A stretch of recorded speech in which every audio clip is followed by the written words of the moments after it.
In 1937, Franklin Wright came to the desert and brought the Taliesin Fellowship with him.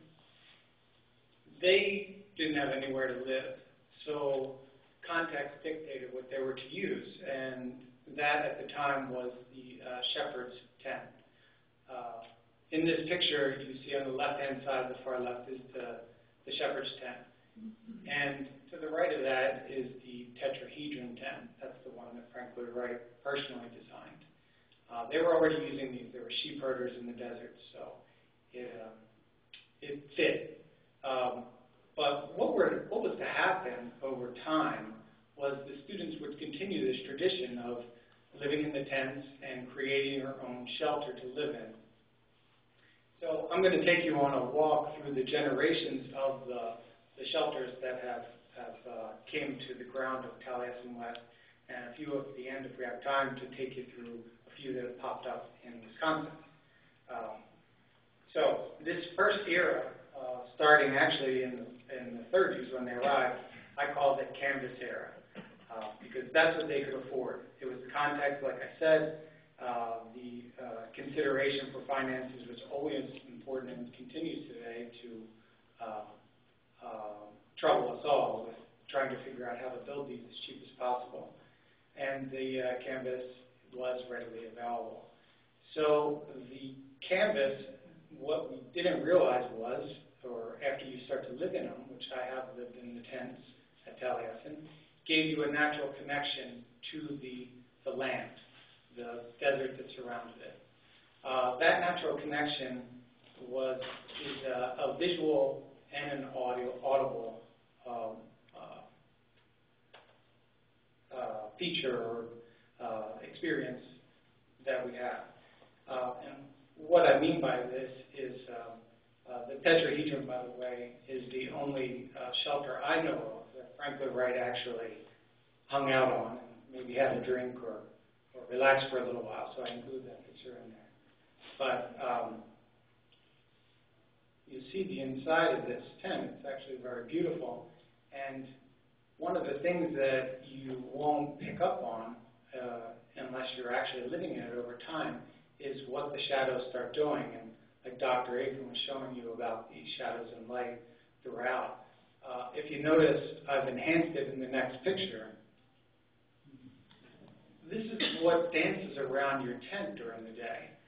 And just to talk about the audible, I don't have any audio to let you hear, but after a rainstorm, you hear the desert. It talks to you. The birds are there, the animals, everything is out. It's the celebration of water. And I think that, although this picture is a bit, you go back and look at it, these are the type of things. And even during the rainstorm, you'll hear that canvas just, it's like a drum beat just pounding away. It's quite beautiful.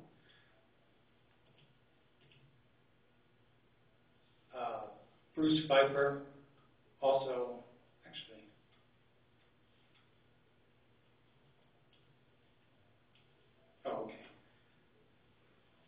the next tent was Bruce's.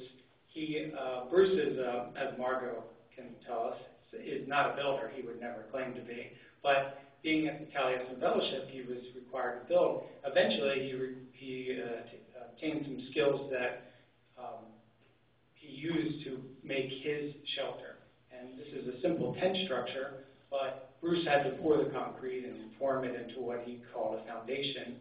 And that foundation was built over time because they were doing a project, and every time he was on the concrete crew, and every time there was an extra bucket or two of concrete, he would bring it back to his shelter site and just keep building the foundation. So you can actually, if anybody's on the shelter tour tomorrow, I'll take you and show you this bits and pieces of this foundation that still exist. They're really beautiful. John Lautner was an apprentice for 7 years, and this is still in the canvas era, like I was speaking. But you can see how his early works at with his shelter that would eventually become, anybody that knows his work, is these folded planes. So he was experimenting with this at a very early stage at the Taliesin Fellowship, which I found quite interesting. The The next phase is the, I call it the cottage era. No longer were the apprentices, the apprentices were now staying there for 10, 15, 20 years, and okay, tents were nice, but eventually you may have a family, and you'll need a little bit more to give you shelter.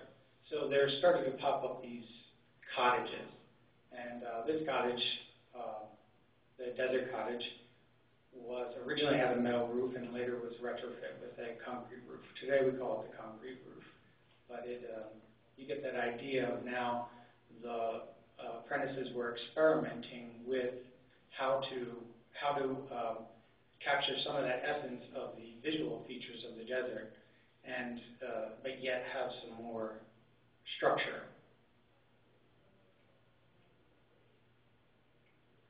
So now the treehouse, built in the 70s, was actually now trying to, a different play on that ideology, was bringing the nature inside of a cottage.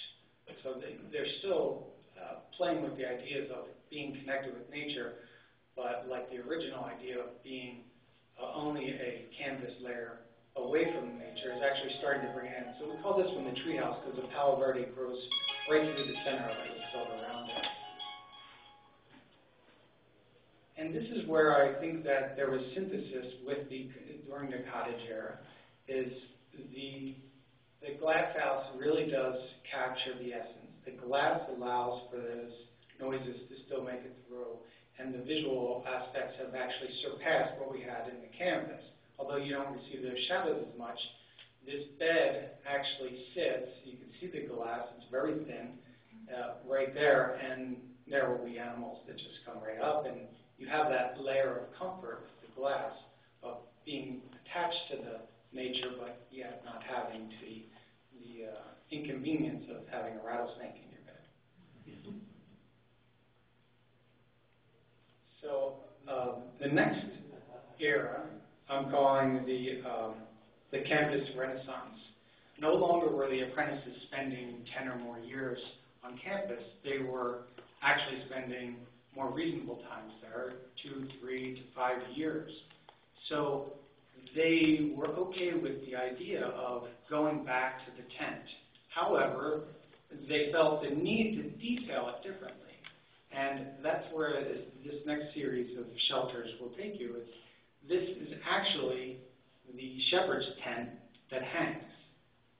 So these folded planes, although the canvas is not installed, I think actually Dakota this was where he was living at the time, completely open to the weather.